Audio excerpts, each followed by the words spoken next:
The conditions in Nancy Pelosi's once great city of San Francisco are deplorable.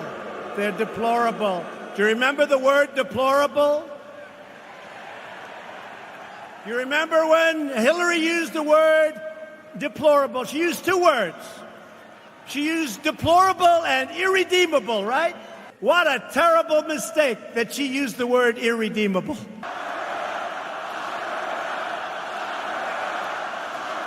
All right, going to some more reliable material there. The lock her up chant, obviously more accepted than the send them back chant. Lock her up chant, again, referencing Hillary Clinton last night, it resurfaced, but notably absent, as we mentioned, the send her back chant, which broke out against Congresswoman Ilhan Omar at a Trump rally last month. Though the chant did not make a reappearance, President Trump did continue his feud with Democrats and these four freshman congresswomen known as the Squad. While Republicans are working every day to build up our country, the rage-filled Democrat Party is trying to tear America apart. The Democrat Party is now being led by four left-wing extremists who reject everything that we hold dear. All right. Meanwhile, before Trump's rally kicked off, Congresswoman Ilhan Omar tweeted these photos of herself and House Speaker Nancy Pelosi. They're on a visit to Africa. Omar, a naturalized U.S. citizen who immigrated from Somalia 20 years ago, wrote, quote, "They said send her back, but Speaker Pelosi didn't just make the arrangements to send me back. She went with me." Let's welcome in tonight's panel to discuss this and much more. Princeton University lecturer and author Dr. Lauren Wright is here. Also with us, GOP strategist and former spokesperson for the California Republican Party, Jen Kearns, is in the house as well. Jen, Lauren, great to see you both. Jen is also the founder of the Women for a Great America group, which I don't know who would not want to be a part of such a great sounding group. Jen, great to have you with us. Thanks for coming in. Thank you so much. And great to have Lauren with us back as well. All right, is Congresswoman Ilhan Omar, guys, playing into President Trump's hands here? I mean, she was so outraged, Lauren, by this statement before, but now she's breathing new life back into this chant by using it as a joke. I don't think this trip or the pictures were that offensive. I mean, on the scale of trolling someone, I would say this is very, very low. But it is clear that the Democrats, especially Nancy Pelosi and leadership, are trying to project an image of unity. And it's a good cause. It's the 400th anniversary of the first slave ships coming to the U.S., so no one can deny the substance of it. But of course, there's an element that's optics, too. Yeah, I mean, one day you're outraged by something somebody says. The next day, Jen, it's a joke on social media.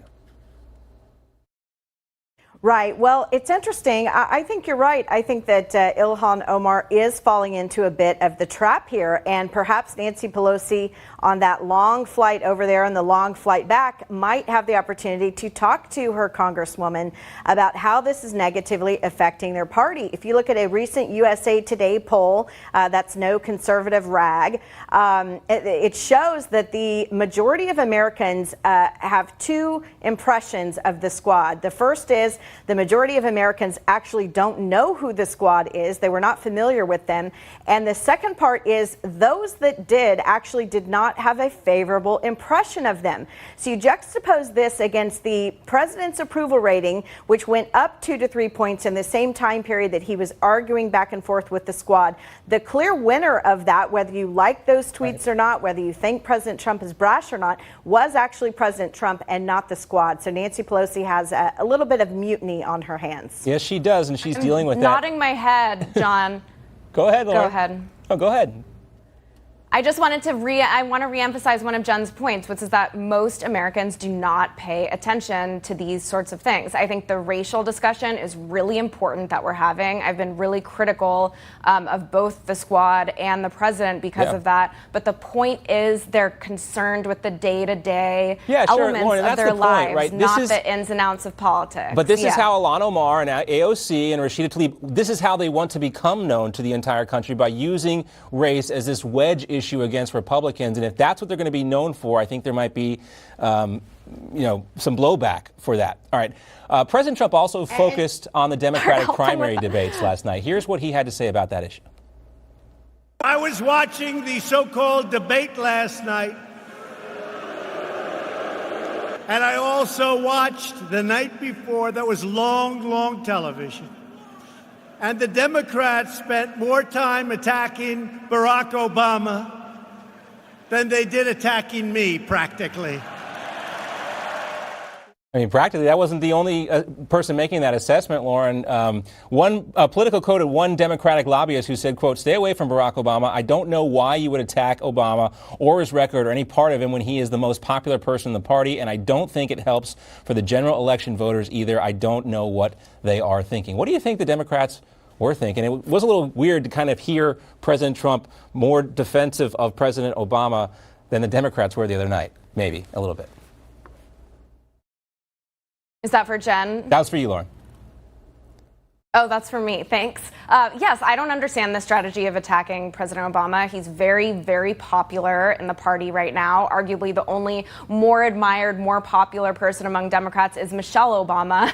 So it's a curious strategy. And there's this impression about primary voters that whoever, a big primary is good because they're going to hash out all the differences and the strongest one will emerge. That's not necessarily the case. Whoever emerges from this Democratic primary might be very bloodied, and this president, who's very good at campaigning and very good at messaging, will pick out the critiques they make of each other, and he will use them to his advantage. Yeah, Jen, it is going to be a bloody primary, especially next time when there are about half as many candidates in this debate process. Do you think the Democrats will be as likely to attack Obama as they were when there were so many candidates on the stage?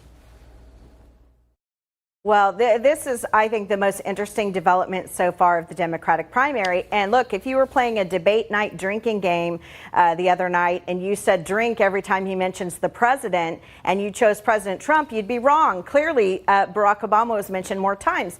And I think, John, this tells you the exact problem with the Democratic Party today. They are so far left that even their far left hero, Barack Obama, is not liberal enough for the current group of folks running. And I think that speaks volumes about where the Democratic Party is today. But I'll tell you really who was the biggest loser of the debate the other night. It was the American people, because the class of Democrats that are running for president right now demanded of their ally over at CNN that they weren't going to answer any more questions by a simple show of hands. Yeah, and that's good. Because President Trump, after the last debate, used it against them. And boy, that tells you everything you need to know about the Democrats. It tells you their positions are so far left that they actually they're so reactive to the criticism. Know where they stand. You don't know where they stand. That's exactly right. That's the point right there. All right, Lauren and Jen are sticking around. Got much more to come. The U.S. ends its 1987 nuclear treaty with Russia. This is the INF treaty. Does that mean